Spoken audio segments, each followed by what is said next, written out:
What's up, my patrons? Trey here. I got a quick message for you. Now, recently on my YouTube channel, I've been kind of discussing the topic of laziness, right? And I just think in this day and age right now, our culture of men, I feel like there's a spirit of laziness upon us all. And not even on men, on women as well. And I just feel like us men especially, I feel like we've lost our edge. We've lost our fight, our drive, essentially our nuts, right? The thing that makes us masculine, the thing that makes us a man and makes us, gives us that grit, right? That vigor to be mission focused. And recently on my YouTube channel, my demographics are, the primary demographics are 18 to 24. So I was really honing in on that kind of age range. And this is something that I had to learn the hard way. This is something I just learned myself recently, me now being 30. But I wish I would have known this earlier, man. And that is, as a man in his 20s or getting ready to go into his 20s, a man that's just kind of starting off his life. One thing that I would tell that man is, hey, you're not supposed to be living it up in your 20s. These days, culture tells us, you're YOLO, you only live once, you're only young once. So, hey, use your youth to be crazy, to be wild, right? And I think that just sets up so many men for hell, for failure, for disappointment. And as I put together these messages and I put together these videos, I got to thinking, I got a men's breakfast coming up tomorrow that I'm going to be speaking at. And a lot of the men there are actually a little bit older. They're in their 40s, 50s, 60s even. And as I got to thinking about that message of this message of laziness, I think it actually applies to men of all ages, not just to young men in their 20s. See, I live in a community where there's just a lot of old people, right? Which is cool. You got a lot of lovely old people around here, but they're retired, right? They don't got much going on. And so I know for me, as I get older, now that I'm in my 30s and as I go into my 40s, 50s, and so on, I just know for me as a man of God especially, I want to always be effective. And that's the thing. I think, hey, if you still got breath in your lungs, like Kobe said, job's not finished. You still got work to do, my brother. You think God just has you hanging around just to chill, just to enjoy yourself, just to relax on your lazy boy couch? Nah, man. We're called to so much more. You got to get that. And so I was telling my young men in my videos recently, hey, responsibility. You need more responsibilities in your life.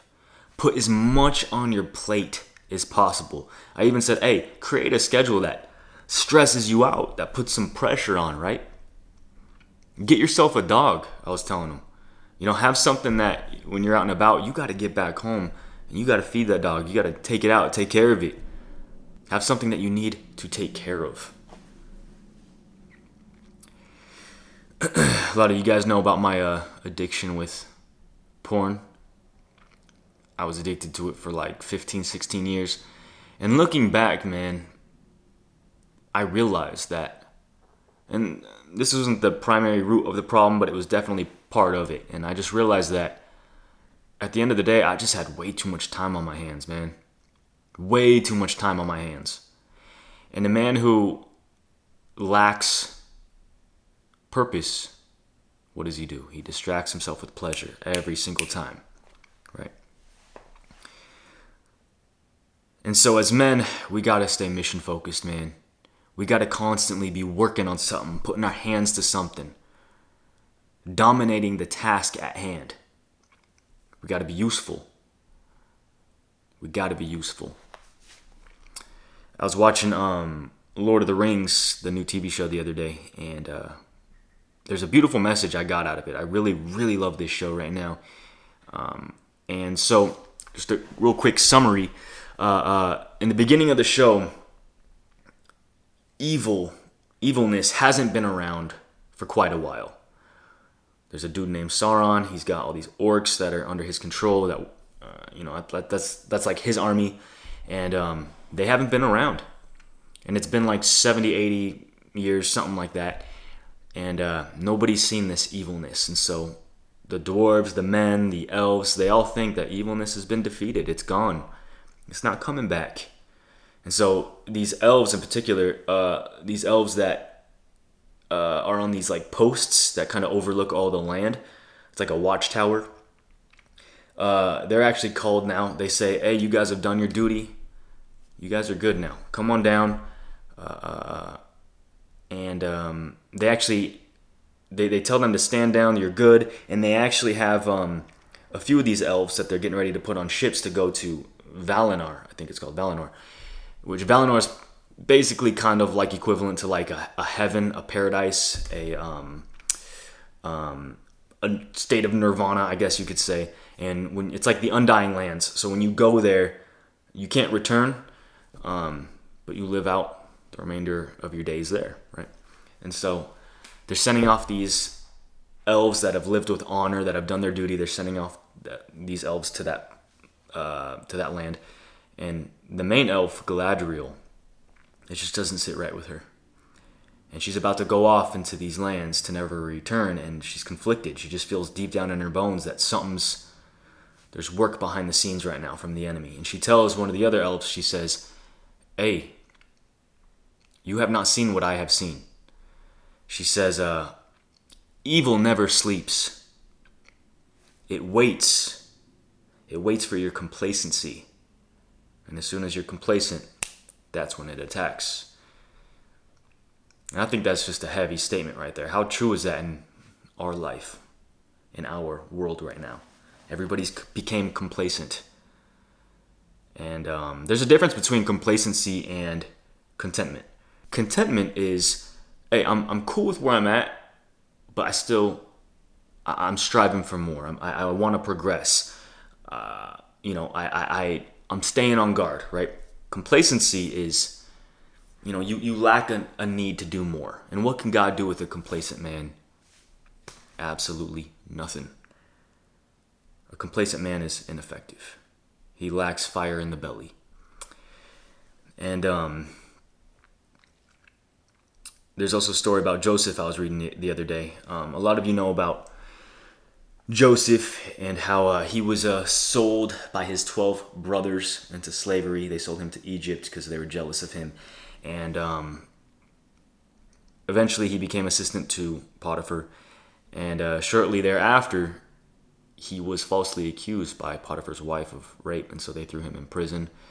And while he was in prison for all those years, was he sitting there complaining day after day after day, saying, oh, woe is me, oh man, God, why did you put me in this spot? Was he sitting there asking all these questions and wallowing in depression and self-pity? No. You know what he did? He started working. And legit, Joseph became in charge of all the prison while he was in prison. And then a couple years after that, he worked his way up and actually became second in command of all Egypt. So that just goes to show you right there that when you stay mission focused, when you stay focused on God and what He has in store for you, hey, you can become very useful. God's going to use you for some very big and mighty things, right? And with that said, in a lot of these videos lately, especially last year, there's a lot of videos where I said a war is coming, right? There's a war on its way. And now looking back and realizing, the state that we're in right now in our world, I think the war is already here, man. I think the war is right under our noses and we don't even realize it. I think a lot of us are bowing down to the enemy and we don't even realize it. we've become complacent in this state that we're in right now. Kind of like Lord of the Rings, everybody's standing down. Everybody gets caught off guard. And that's why I think it's so important for all of us men to stay aware, to stay on guard. I think the war is here, and the war, I think, is starting with this sucker right here.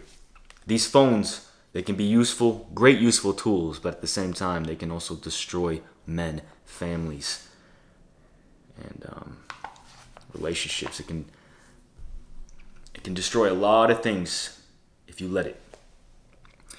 And it's crazy. These powerhouse companies like Instagram, TikTok, and everything. And you know what's crazy about them? I heard this the other day.